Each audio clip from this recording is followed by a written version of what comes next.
Merci Madame la Présidente. Je vais me plier moi aussi préalablement à des remerciements. Je voudrais remercier les pétitionnaires de leur présence, mais je voudrais surtout remercier la présence du gouvernement français et de l'État français, qu'on aimerait voir plus souvent, et notamment dans toutes les procédures qui mettent en cause le gouvernement français, que ce soit pour le grand contournement ouest de Strasbourg et la préservation du grand hamster, que ce soit pour la réintroduction de l'ours dans les Pyrénées, que ce soit pour le cas de Stocamine et la décharge de déchets ultimes, ou encore la Syrie Hercia, ou les marées vertes et le problème de l'application de la directive nitrate. Vous êtes les bienvenus et c'est un plaisir de vous voir sur ce dossier. Nous mesurons que l'aéroport de Notre-Dame-des-Landes, manifestement, contrairement à d'autres sujets tout aussi sensibles, intéresse davantage le gouvernement français et l'État français, et est venu aujourd'hui nous présenter sa défense de cet aéroport dans l'ouest de la France. Sur l'analyse juridique, je voudrais juste faire une précision. Alors pareil, je me réjouis que mon collègue Boulan se soit mis à l'étude des directives et leur application dans le domaine de l'environnement. L'analyse était juste. Je voudrais juste préciser une chose, parce que j'ai entendu deux, trois éléments au moins pour que les choses soient claires entre nous.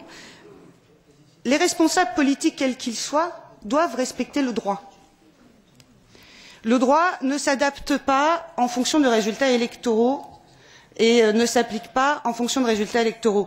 Le droit ne se concerte pas par les différents responsables politiques. Il y a des institutions, qui sont notamment les parlements, qui votent des lois et des règlements qui s'appliquent à tous et à toutes les situations. Ça, c'était une chose préalable que je souhaitais réaffirmer. Sur l'analyse de la Commission européenne, moi j'ai essentiellement retenu deux choses. Que, à ce stade, il n'y avait pas de décision et de position définitive, que la Commission s'engageait à poursuivre et surveiller l'évolution du dossier. Je pense qu'elle a été rendue attentive notamment à un des éléments qui a été mis en avant par l'État français dans sa défense, qui nous dit que les réponses en termes de compensation agricole et environnementale seront rapportées. Donc seront, c'est-à-dire qu'aujourd'hui nous sommes bel et bien dans une situation où nous n'avons pas de réponse valable et satisfaisante en termes de compensation, sinon ce n'est pas le futur que nous utiliserions. Et c'est quand même un comble qu'il faille en arriver jusqu'à porter le dossier devant les institutions européennes, demander une commission de dialogue pour se rendre compte qu'un projet qui allait se faire n'est pas dans les clous et aujourd'hui ne répond pas à un certain nombre de mesures de compensation sur ces impacts environnementaux. Donc aujourd'hui, nous n'avons toujours pas la réponse sur la compensation agricole et la compensation dans le domaine de l'eau. L'État français le reconnaît, la Commission le reconnaît également. J'ai relevé, et c'est un des principaux problèmes sur l'évaluation environnementale, le problème du saucissonnage du projet et l'application de la directive plan et programme.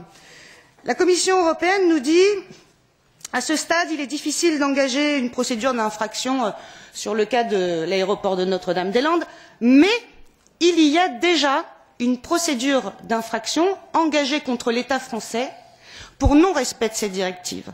Moi, j'aimerais simplement rappeler une jurisprudence de la Cour de justice de l'Union européenne de 2001, qui rappelle qu'aucun État membre ne peut se cacher derrière la non-application du droit communautaire pour valider un texte et dire que le droit communautaire ne s'applique pas à partir du moment où il n'a pas respecté ses obligations de transposition dans les temps. Et c'est bel et bien dans ce cadre-là que nous sommes aujourd'hui.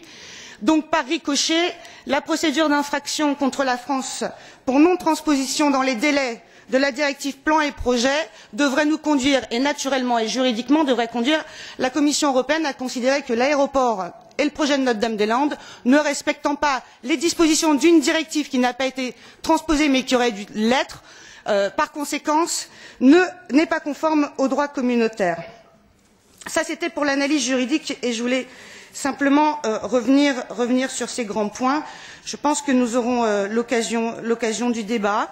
Je souhaitais attirer l'attention de la Commission européenne aussi sur le fait qu'elle a tiré ses conclusions sur la base des informations que l'État français a bien voulu lui fournir. Dans les réponses de l'État français sur les deux questionnements de l'EU Pilot, l'État français ne fait référence à aucun moment aux conclusions de la commission de dialogue. C'est quand même dommage, parce que cette commission de dialogue et les différentes commissions d'experts qui ont été mises en place par la suite, que ce soit dans le domaine agricole ou le domaine environnemental, reconnaissent bel et bien et amènent un certain nombre de recommandations qui aujourd'hui ne sont pas respectées en termes de respect du droit de protection de l'eau, des paysages et de l'environnement d'une manière générale. Mon collègue Boulland reprendra la parole sur la pertinence de notre commission d'enquête parlementaire sur le terrain. Eh bien, je crois que je reprendrai la parole moi aussi à la fin des débats pour conclure sur ce que je recommande à notre